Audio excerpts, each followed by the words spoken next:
House GOP formed committee to investigate the government. GOP allies filed nearly 100 anti-voter lawsuits in 2022. Israel uses explosive-laden drones against Palestinians. Burma jails 112 Rohingya for entering country without legal documents. Muslim Abaya under scrutiny in France's schools. Saudi Arabia lifts restrictions on numbers of Hajj pilgrims.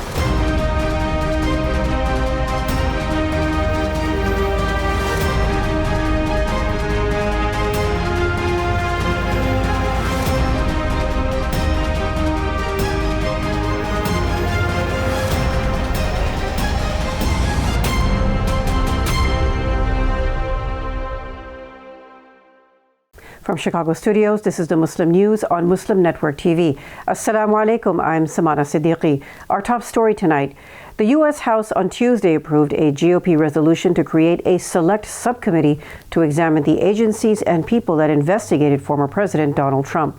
Democrats described the move as an unprecedented breach of protocol on criminal probes and national security matters. The subcommittee was approved by a 221 to 211 vote along party lines. It will have the power to investigate any federal agency that collects information about Americans, even in cases of an ongoing criminal investigation. That is at odds with the Justice Department's long-standing practice of not providing information about ongoing investigations. The subcommittee will be housed under the Judiciary Committee and led by that panel's chairman, Representative Jim Jordan, an Ohio Republican. It is expected to have similar resources to the House Select Committee that investigated the January 6, 2021 Capitol attack. The Republican Party, GOP candidates, and voters, along with aligned groups, filed 93 anti-voter lawsuits in 2022. According to a report published Monday by the progressive group Democracy Docket, 175 democracy-related lawsuits were filed in 31 states last year. Most were unsuccessful, but they underscore a trend of right-wing attacks on ballot access and election administration in courtrooms and state legislatures nationwide. Of the lawsuits filed, 93 were characterized by Democracy Docket as anti-voting and 82 were deemed pro-voting. Democracy Docket called 2022 another litigious election year after 2020, which saw 150 democracy-related lawsuits, of which 95 were deemed anti-voting. Democracy Docket is a progressive platform that tracks voting litigation. U.S. naval forces intercepted a fishing vessel in the Gulf of Oman on January 6 and found it smuggling over 2,000 AK-47 assault rifles. The vessel was traversing international waters along a maritime route from Iran to Yemen. A U.S. Navy boarding team initially discovered and seized the weapons. The intercepted vessel was sailing on a route historically used to traffic illicit cargo to the Houthi rebel group in Yemen. Its crew was 6 Yemeni nationals. Direct or indirect supply, sale, or transfer of weapons to the Houthis violates UN Security Council Resolution 2216 and international law. In the past 2 months, the U.S. Navy has intercepted 2 other fishing vessels in the Gulf of Oman, smuggling lethal aid from Iran to Yemen. Since 2014, a civil war between Yemen's government and Iran-backed Houthi rebels has devastated the country, resulting in one of the worst humanitarian crises today. A Muslim man is seeking the help of an appellate court to reverse a ruling throwing out his lawsuit in which he alleges his constitutional rights were violated in prison. Muhammad Salah Muhammad A. Imad claims he was forced to say his prayers inside a cell next to a toilet at a Wisconsin detention facility. In his appeal to the 7th U.S. Circuit Court of Appeals, Imad said his faith requires he be in a state of ritual cleanliness before praying 5 times a day. Jail staff said he was prohibited from performing his prayers in open spaces in his pod, the library, and the gym, the lawsuit alleges. It also says jail staff prohibited him from gathering outside his cell with other Muslim detainees for Jummah prayers. He said, in contrast, Christians were allowed to participate in unsupervised group prayer and Bible study led by inmates in the prison library and a day room. Imad, a stateless Palestinian, was arrested by U.S. Immigration and Customs Enforcement agents for overstaying his visa.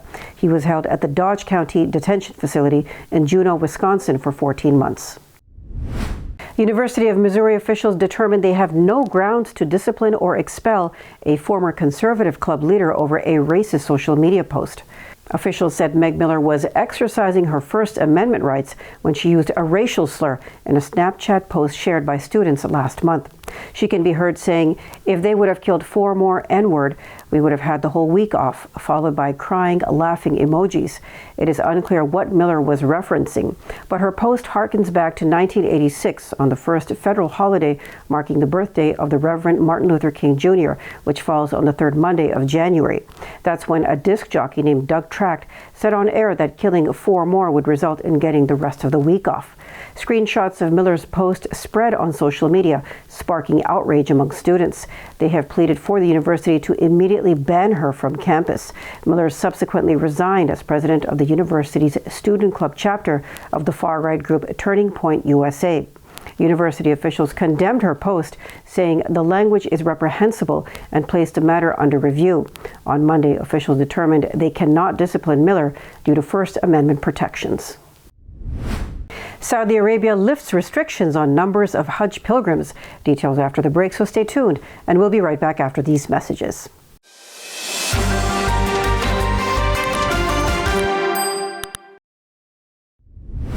Welcome back. Saudi Arabia on Monday said it will welcome pilgrims to perform Hajj at the same numbers as before the COVID-19 pandemic. Minister of Hajj and Umrah Tawfiq Al-Rabi'a said the number of pilgrims will return to pre-pandemic levels without any age limit. The minister said Hajj missions from around the world will be allowed to agree with any authorized company to provide services in Saudi Arabia. The kingdom launched the Nusk platform to facilitate procedures and enrich the experience of the pilgrims, he said. Saudi Arabia held downsized Hajj the last 3 years due to restrictions imposed to stem the outbreak of COVID-19. Hajj is a pilgrimage to Islam's holiest site, the Kaaba in Mecca. It is one of the 5 pillars of Islam. Muslims are required to perform it at least once in their lifetimes if they have the means to. At least 61 Al-Shabaab terrorists were killed and dozens others injured in Somalia after an operation by the country's National Intelligence and Security Agency. The Information Ministry said Monday the operation against the Al-Qaeda-affiliated terrorist group was backed by Somalia's international partners. The ministry said the operation targeted militias in the country's south-central province of Middle Shabelle. It is estimated 150 people were planning to attack the National Army and the local forces in Hawadle. The government said the terrorists were also preparing to plant explosives in the area. The Israeli army has used drones capable of carrying gas canisters and bombs in attacks against Palestinians, according to an Israeli newspaper. Yedioth Ahronot cited a senior military officer who said the army has developed these drones to be able to fire grenades and tear gas canisters. The officer, who spoke on condition of anonymity, said the drones are capable of attacking their targets even inside their homes. The drones are being used by Israeli ground forces and in clandestine missions against Palestinians, their newspaper reported. In September 2022, the Israeli Army Chief of Staff said he gave the green light to use armed drones in carrying out assassination missions in the West Bank.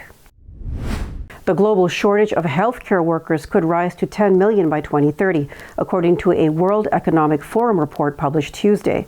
The document highlighted the pandemic's disruptions, such as a 25% drop in coverage of essential health services. That affected vulnerable populations and minority communities, especially in low and middle income countries. The COVID-19 pandemic put extra strain on healthcare systems. It also disrupted global supply chains of essential products and pushed overburdened care providers to breaking point, the forum's Global Health and Healthcare Strategic Outlook said. Kashish Malhotra, a physician at Dayanand Medical College and Hospital in India, said threats of violence and burnout are contributors to doctors considering other professions. An ethnic Kazakh journalist and musician in the city of Urumqi in China's northwest region has been sounding the alarm about threats she is facing from the country's local security services. Zanargul Zumatai said they have told her she faces arrest for communicating with a well-known Kazakh activist in the United States. Chinese government officials also told Zumatai she can save herself if she signs into a psychiatric hospital. Now she hopes the international community will support her in her bid to travel to Kazakhstan. Zumatai has residency rights there and once worked for government-funded media. She told Danish academic Rune Steenberg in a January 2nd phone call, "If I disappear or if I die, I want the world to hold them responsible." China's northwestern province of East Turkestan, called Xinjiang by Chinese authorities, is where the government has targeted Muslims and Turkic peoples. Human rights groups say they have been victims of a campaign of genocide through forced sterilization, torture, and abuse.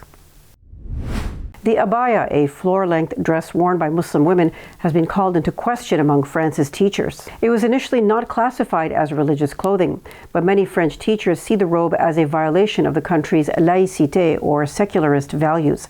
According to the Ministry of Europe and Foreign Affairs, France's laws on secularism include a ban on attire displaying religious worship in schools.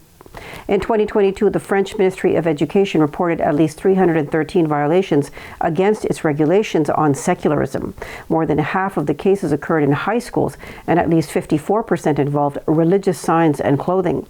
Among the reports were girls wearing abayas and boys donning gamis. Both are traditional Muslim tunics worn over clothing. Burma's junta government has imprisoned 112 Rohingya, including children, for entering the country without legal documents, according to local media reports. A court in the Bogali township sentenced them on January 6, the daily Global New Light of Myanmar reported. Local authorities claimed they arrested Rohingya people on December 20th in Bogali township as they entered by motorboats without any legal paperwork. More than 1.2 million Rohingya refugees are living in camps in Bangladesh's southern border district of Cox's Bazar after fleeing a Burmese military genocide in 2017. Coming up next after the break is our in-depth analysis segment, so stay tuned, and we'll be right back after these messages.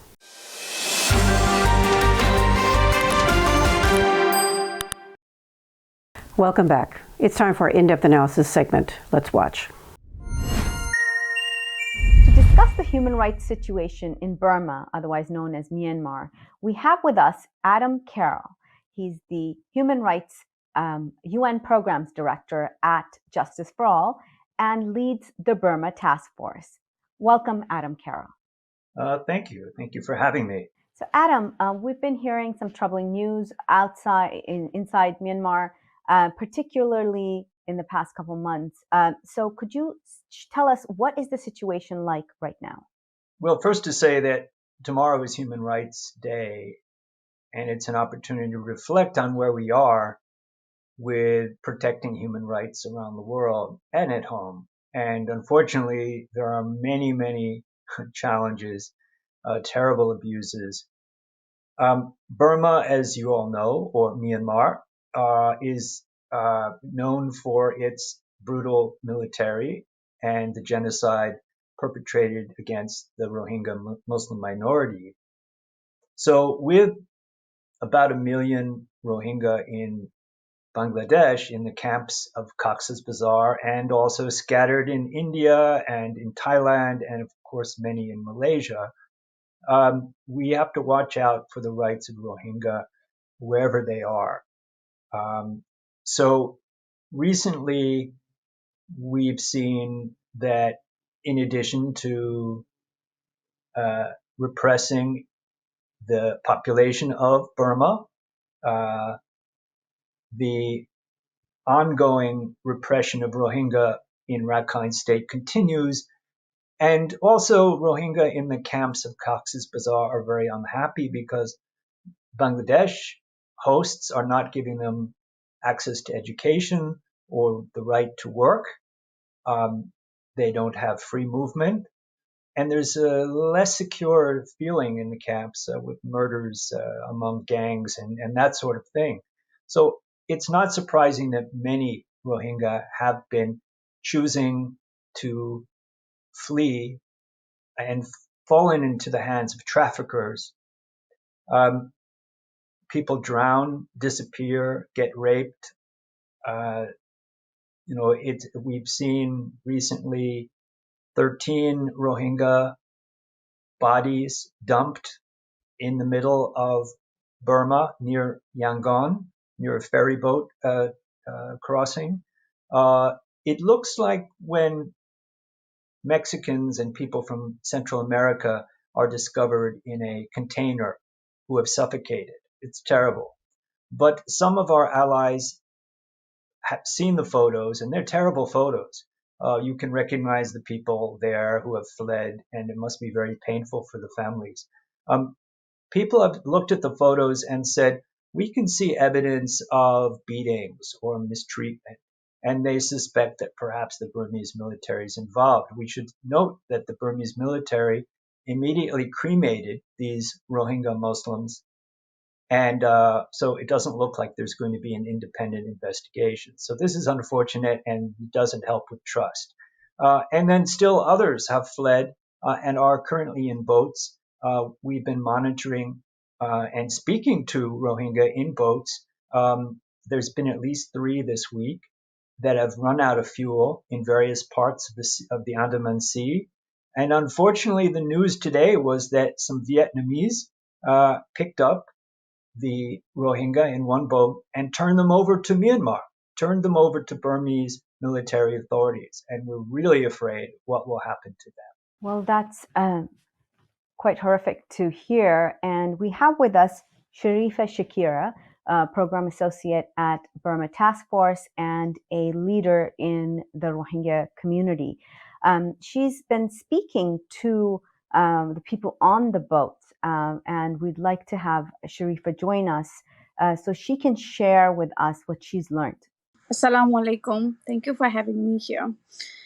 It is very sad for us to hear that our people we have to flee from the camps inside the Burma because of the situations, and we have seen how terribly the traffickers have been taking advantage of the people in 2015 and 16, and people die on the sea without water, without the engine was taken back from them. The boat was pushed back, and until today, people still have to flee from the places where they are living because of the conditions and situations they are in.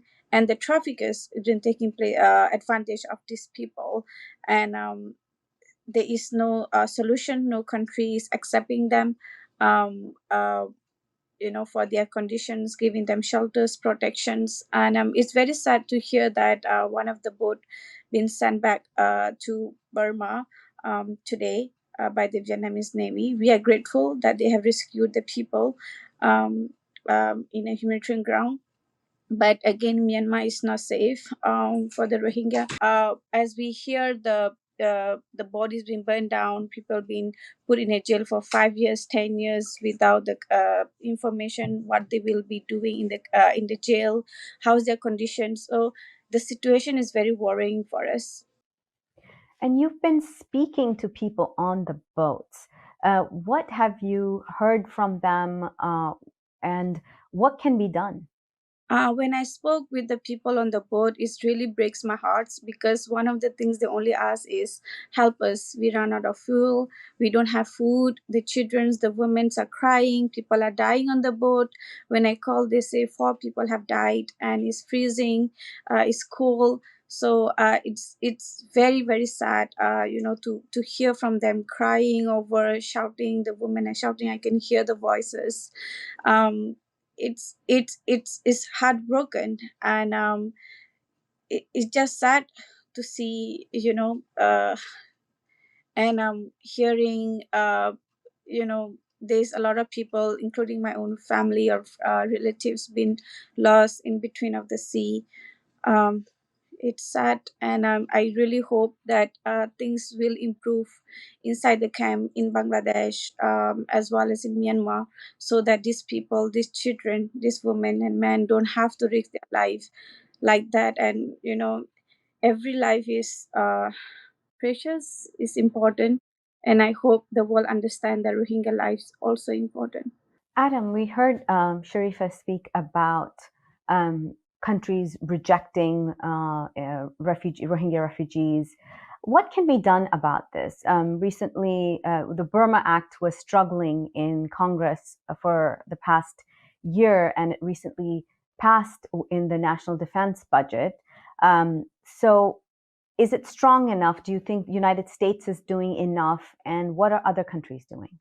Yeah, United States, in general, is doing the right thing, but not enough, and that is a problem because when you're always playing catch up, then the problem keeps going further ahead of you, and the problems in the camps leads to trafficking. The problems in Myanmar leads to the problems in the camps. So I don't feel that our government is quite fast enough or robust enough in its response. I mean, I should say, today the UK government put some new sanctions, especially on some military that perpetrated rapes, mass rapes against the Rohingya. But this is, years ago that this happened. So why did they wait so long? What kind of slow game are they playing? And Canada also put some more sanctions. The NDAA, the National Defense Appropriations, that does have the Burma Act language, but it's kind of watered down. It's good, it's positive, but why is it watered down? Are they protecting oil and gas interests? Are they, it sends a mixed signal. We don't need mixed signals anymore. We never did. Rohingya, for them to return to Myanmar requires really a very strong response, as we're seeing in Ukraine. And the special rapporteur to Burma, whom we met with this past week, has also issued a statement today noting that there's a real difference in the way the international community has responded to Ukraine and how it's responded to the Burma crisis. And some of this is also because in Burma itself, the Burmese people are also in the struggle. This is not an outside occupier who has come in and occupied the land or is waging war. It's the military itself waging war on its people. So can you update us on the situation of other Burmese right in Burma?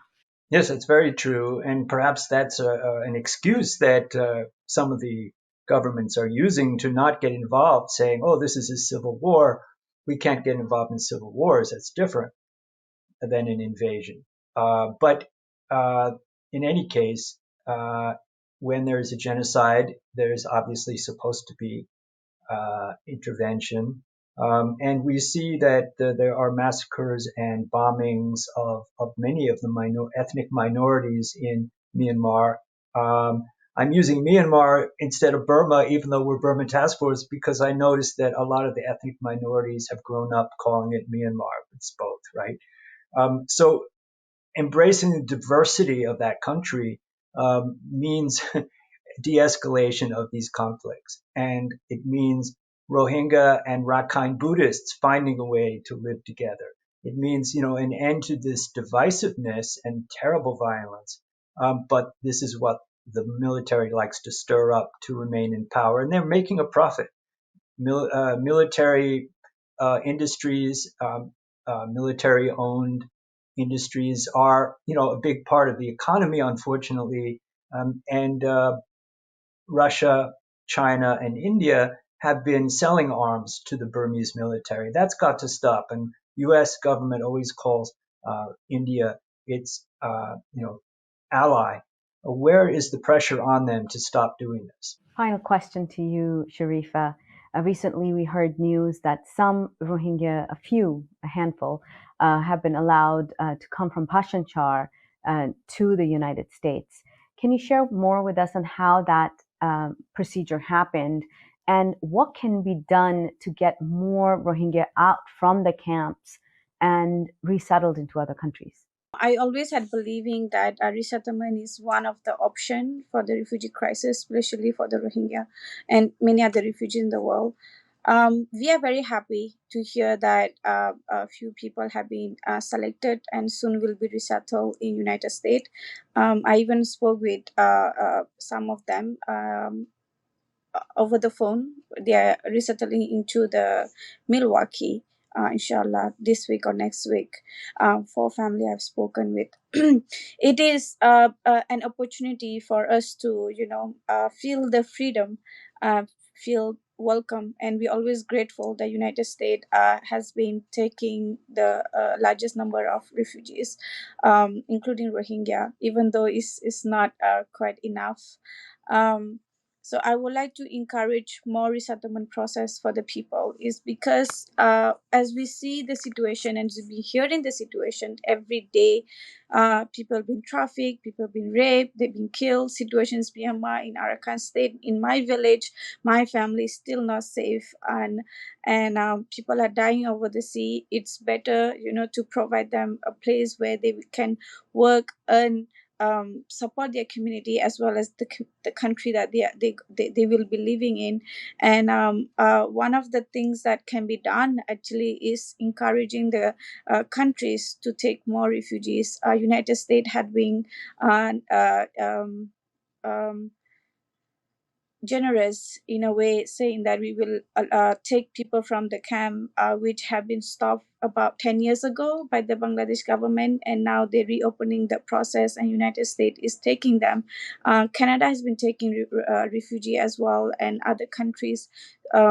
So we need to encourage those countries to take Rohingya refugees more from the camp in Bangladesh, in Malaysia, from India, from Indonesia, where a lot of people have been stuck since 2012 in the camp.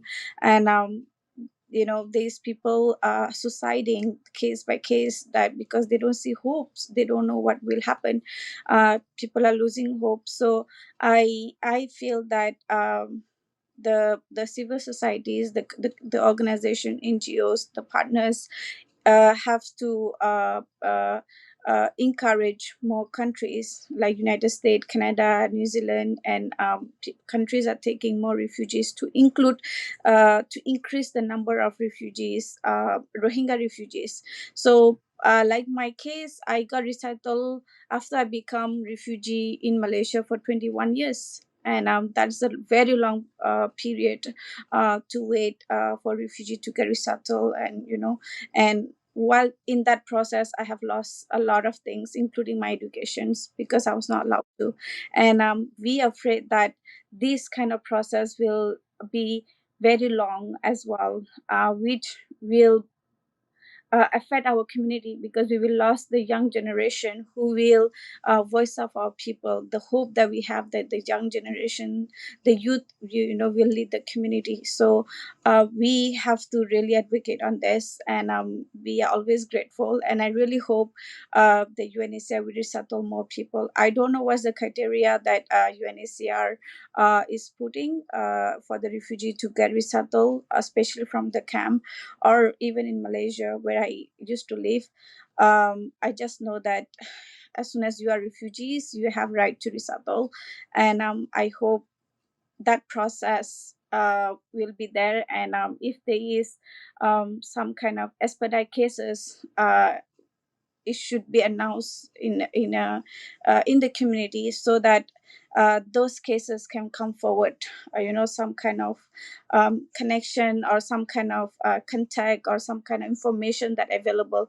Most of the cases, especially in Malaysia, because I used to live there, UNHCR do not provide clear information of who can resettle, how can resettle, how the case been expedited, and so many questions been unanswered. So I hope in this process in Bangladesh will be more clearer and will be more faster. Well, that's a bit of hope, and thank you so much to the both of you for being here today.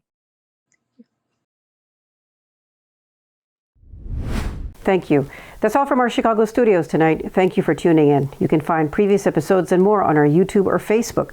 For more content, keep watching Muslim Network TV or visit muslimnetwork.tv. Salam and good night.